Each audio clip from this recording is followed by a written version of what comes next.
Speed কতটা important, এই স্পিডের প্রসঙ্গে একটু জিজ্ঞেস করবো মিস্টার সামন্ত আপনাকে।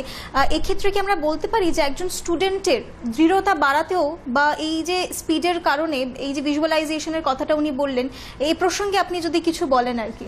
দেখুন, এই ব্যাপারটা তো গোটা বিশ্ব জুড়ে এখন এটা একটা প্রমাণিত ব্যাপার। মানে আমি একটা এক্সাম্পল দিলে আপনি বুঝতে পারবেন। আমরা জানি যে অ্যালবার্ট আইনস্টাইনের ব্রেনটিকে প্রিজার্ভ করে রাখা হয়েছিল এবং বলা হয় যে ওনার ব্রেনের ফরম্যাটে ধরুন একটা সাধারণ ব্রেনের মতনই ওনার ব্রেন ছিল, কিন্তু পরবর্তীকালে উনি যে ধরনের জিনিস চিন্তা করতেন ওনার ব্রেনের স্ট্রাকচারে অনেকটা চেঞ্জ হয়েছিল। তো সেটাকে অ্যানালিসিস করে আমরা কি জানতে পারছি, উনি একটা জিনিস করতেন যেটাকে থট এক্সপেরিমেন্ট বলা হয়। তো থট এক্সপেরিমেন্ট মানে কি, উনি ধরে নিন থিওরি অফ রিলেটিভিটি ব্যাপারে যখন ভাবছেন, উনি কিন্তু কোনো এখনকার দিনের মতন যন্ত্র নিয়ে আকাশে গিয়ে বা মহাকাশ থেকে তারপর পৃথিবীকে দেখছেন এরকম করছেন না। উনি বসে বসে ভাবছেন যে যদি এরকম হয় তাহলে কি হবে। উনি একজন পেটেন্ট অফিসের ক্লার্ক ছিলেন বাই দ্য ওয়ে, রাইট?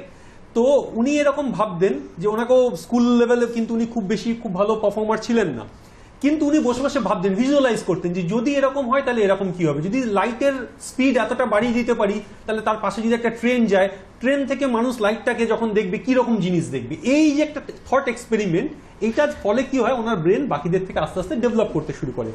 এই ক্ষেত্রে আমার মনে হয় সেম জিনিস ওনারা ইউজ করছেন এই ক্ষেত্রে, যেখানে বাচ্চাকে ভিজুয়ালাইজ করতে শেখানো হচ্ছে। ওই জিনিস যেরকম বললেন যে যন্ত্রটা প্রথমে দেয়া আছে, তারপর যন্ত্রটাকে সরিয়ে নেওয়া হচ্ছে এবং বলা হচ্ছে যে তুমি এবার ভাবো।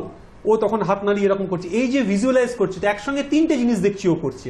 একদিক থেকে ওকে শুনতে হচ্ছে, সাইমালটেনিয়াসলি ও সেটাকে মাইন্ডে প্রসেস করছে এবং তার সঙ্গে সঙ্গে তাকে আউটপুটও দিতে হচ্ছে। আউটপুট যখন দেয়া হচ্ছে তার মানে কি, ওর ব্রেন ওকে অ্যান্সারটা বলছে, সেই অ্যান্সারটা ধরে নিন আমরা বলি ফাইন আর গ্রস মোটর স্কিলস যেগুলো, যে ওর মুখ সেটাকে বলছে।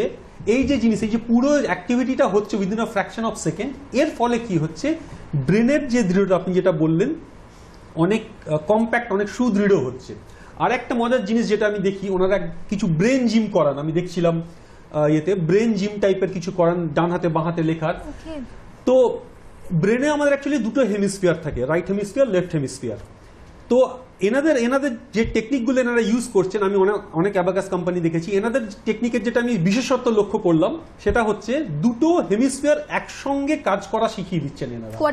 কোঅর্ডিনেশনটা ভীষণ ভালো হচ্ছে, যার ফলে কি হচ্ছে, যে কোনো জিনিসকে পারসিভ করার ক্ষমতা বাচ্চাদের ভীষণ বেড়ে যাচ্ছে। তো যার ফলে ধরুন সায়েন্স, ম্যাথসে তো ব্রেনের পারসেপশন পাওয়ার যদি বেড়ে যায়, আপনি যে কোনো সাবজেক্ট তখন তুলে নিতে পারবেন।